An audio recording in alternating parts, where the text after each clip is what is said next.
सुनियोजित तरीके से हथियार जो लाता है, कम से कम हथियार आम लोगों के हाथ में हथियार इतना आसानी से जो आ जाता है, इस पे तो पुलिस निश्चित रूप से इस पे कार्रवाई कर सकती है। सिर्फ एक जो होते हैं हर समय गलत नहीं होते हैं, कभी कभी वो सही भी होते हैं, तो कभी कभी उनके बात पे भी हम सबको गौर करके और उनकी बातों को भी समझना चाहिए। और निश्चित रूप से जितना हुई तो अपराधी बेलगाम और निरंकुश हो गए हैं, तो ये तो साफ दिख रहा है। और जैसा कि आपने बोला, कोई अमन साव को क्योंकि कहीं से उसको कोई जेल से पकड़ के लाया जा रहा था, उसका इनकाउंटर करके ये बहुत बड़ी उपलब्धि नहीं दिखाया जा सकता है। जो अपराधी बाहर में घूम रहे हैं, बेलगाम हो रहे हैं, जो हत्या कर रहे हैं, उसको कब पकड़ेंगे, उसको कब उनको कब इनकाउंटर करेंगे या उनके ऊपर कब कार्रवाई करेंगे, ये एक अपराधी बेलगाम हो गए हैं, ये तो साफ साफ दिख रहा है। और ये वजह बताना, ये एक्सप्लेनेशन देना, ये सरासर हमको लगता है कि ये संवेदनशीलता नहीं होता है। कि लोहरदगा में जो सुभाष मर्डर हुआ है उसमें उनकी संलिप्तता देखिए, हम लोग क्या पुलिस की जांच की धारा पहले ही मोड़ने की कोशिश की जा रही है। देखिए, घटना जिस किसी भी के भी हुई हो, या बीजेपी के हैं, कांग्रेस के हैं, कोई भी पार्टी के हैं, इसमें बिल्कुल राजनीति नहीं होना चाहिए। और कभी कभी विपक्ष जो होते हैं हर समय गलत नहीं होते हैं, कभी कभी वो सही भी होते हैं, तो कभी कभी उनके बात पे भी हम सबको गौर करके और उनकी बातों को भी समझना चाहिए। और निश्चित रूप से जिस तरह से क्राइम हो रहा है, आज भी मेरे क्षेत्र में एक हत्या हुई, तो अपराधी बेलगाम और निरंकुश हो गए हैं, तो ये तो साफ दिख रहा है। और जैसा कि आपने बोला, तो कोई भी मंत्री को नहीं बयान देना चाहिए इन सब चीज़ों पे। अभी तो 15 घंटे हुए हैं इन्वेस्टिगेशन, 15 घंटे भी नहीं हुए हैं, इन्वेस्टिगेशन अभी चालू ही है।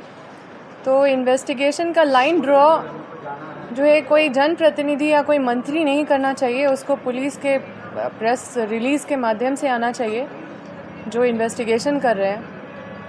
आपको क्या लग रहा है अनिल टाइगर की हत्या को अगर आप देखती हैं, या जो जानकारी आप देखिए, एक अनिल टाइगर की बात नहीं है, ठीक है, आप लोग के माध्यम से पता चल रहा है कि इस वजह से उस वजह से, तो ये जस्टिफिकेशन तो हम नहीं दे सकते ना किसी हत्या का।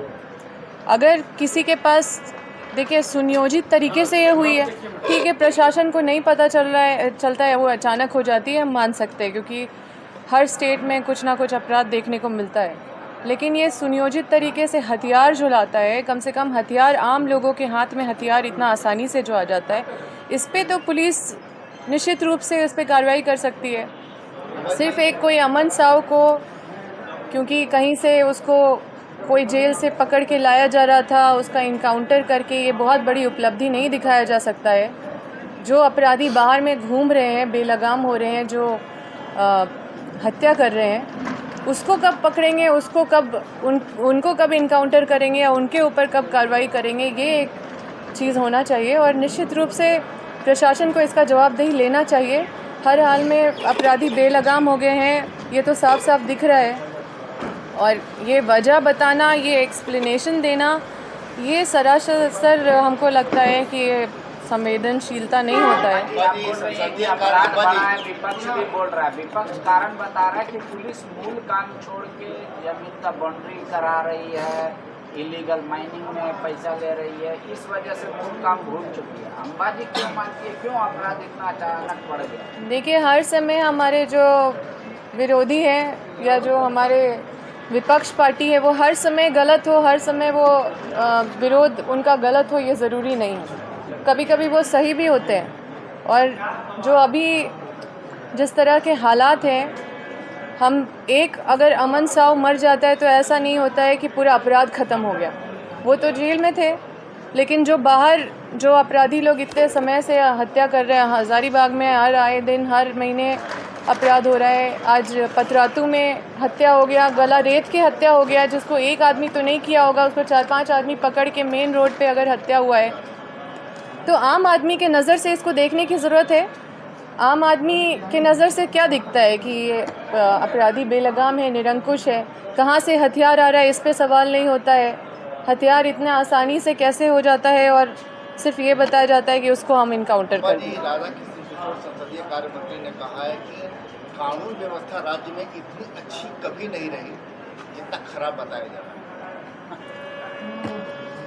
देखिए, हम किसी के स्टेटमेंट पे हम अपना उनका स्टेटमेंट का ना एक्सप्लेनेशन देने के लिए हम आपका सवाल नहीं ले सकते हैं, लेकिन हमको लगता है कि ये किसी भी मंत्री को कोई स्पष्टीकरण नहीं देना चाहिए इस पे। जो पुलिस है उसको अपना काम करने देना चाहिए और उनको ही बताना